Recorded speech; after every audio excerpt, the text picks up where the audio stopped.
Doctor Yunus সাহেব সম্পর্কে আজকের দিনে এসে বাংলাদেশের মানুষের মধ্যে নানান ধরনের পারসেপশন তৈরি হচ্ছে যে এই সরকারটি কতটা স্পষ্টভাবে রাষ্ট্র চালিয়েছিল, প্রায় ২১ লক্ষ কোটি টাকা ঋণ করেছিল, এছাড়াও আরো বেশ কিছু চুক্তি করেছিল, যে চুক্তিগুলো নিয়ে মানুষের মধ্যে ধোঁয়াশা এবং কুয়াশা রয়েছে। এই সরকার একদম শেষ দিকে বেশ কিছু চুক্তি করেছে যা এতটাই গোপনীয় ছিল যে খোদ ওই সরকারের যারা কি বলা হয় যে পার্ট ছিল, উপদেষ্টা ছিল, তারা নিজেরাও জানতো না।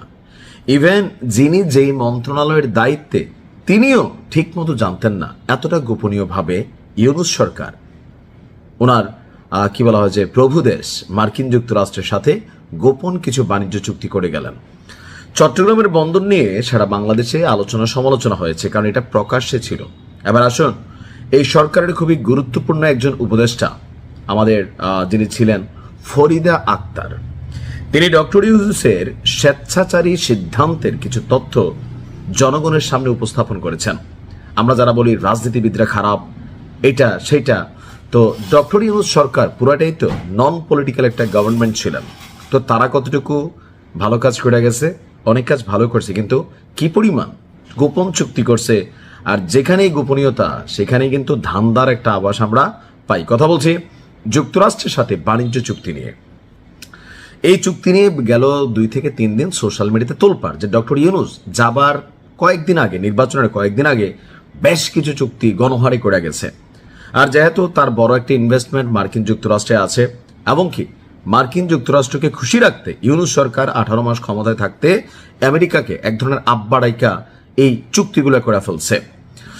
দর্শক, আপনার যুক্তরাষ্ট্রের সাথে বাণিজ্য চুক্তির আওতায় সস্তায় মাংস, পোলট্রি এবং অন্যান্য প্রাণীজ পণ্য আমদানির একটা চুক্তি হয়েছে। আর এই চুক্তি নিয়ে অন্তর্বর্তী সরকারের যিনি সাবেক মৎস্য এবং প্রাণী সম্পদ উপদেষ্টা ফরিদা আক্তার, তিনি আজকে ডক্টর ইউনূস সরকারকে নিয়ে তীব্র সমালোচনা করেছেন। তো তখন কেন করেননি? কারণ সরকারের ভিতরে একটা ভূত ছিল, যে ভূতকে সবাই হয়তো ভয় পেত। তিনি বলছেন যে শেষ দিন পর্যন্ত যুক্তরাষ্ট্রের সাথে বিভিন্ন চুক্তির বিরুদ্ধে লড়াই করেছি, সরকারের ভেতরে থেকেও আমরা এই সকল চুক্তি ঠেকাইতে পারিনি। তাহলে ডক্টর ইউনূসের গোড়াটা কোথায় ছিল যে সরকারের ভিতর যারা, তারাই চুক্তি ঠেকাইতে পারল না? উপদেষ্টা আসিফ মাহমুদ সজীব ভুইয়া কোথায় ছিলেন? উপদেষ্টা মাহফুজ আলম কোথায় ছিলেন? সরকারের ভেতরের এই তথ্যগুলো কেন আমরা আসলে জানতে পারলাম না? গতকালকে রাজধানীর পান্থপথে ঢাকায় স্ট্রিম কার্যালয়ে বিদ্যুৎ ও জ্বালানি সংকট, ক্যাবের 13 দফা, জনপ্রত্যাশা নামক একটা প্রোগ্রামে এ সকল বক্তব্য দিয়েছেন তিনি।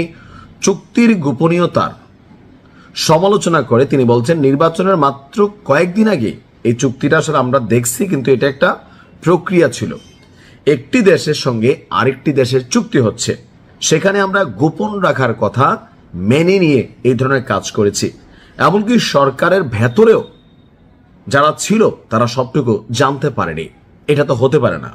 তো তার বক্তব্য হচ্ছে, দেশীয় খামারিদের সুরক্ষা, জনস্বাস্থ্যের ঝুঁকির কথা বিবেচনা করে আপনার এই উদ্যোগ বা এই চুক্তিকে আটকে দেওয়ার চেষ্টা করেছিলেন তিনি, কিন্তু তার কথা কেউই পাত্তা দেয়নি।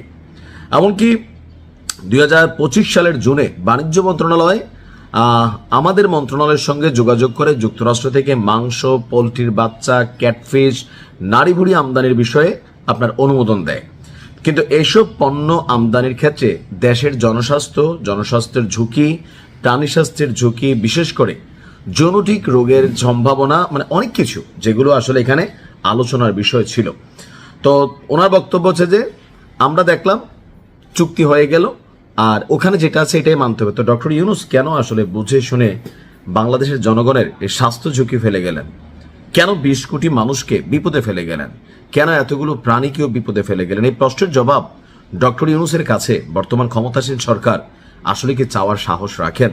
যদি রেখেই থাকেন, তাহলে যেহেতু উনি আমাদের সাবেক প্রাণী সম্পদ উপদেষ্টা, মৎস্য উপদেষ্টা, নিজে এই অভিযোগ তুলেছেন, সেটার ব্যাপারে ডক্টর ইউনূস সরকারকে জবাবদিহিতার আওতায় কে আনবে?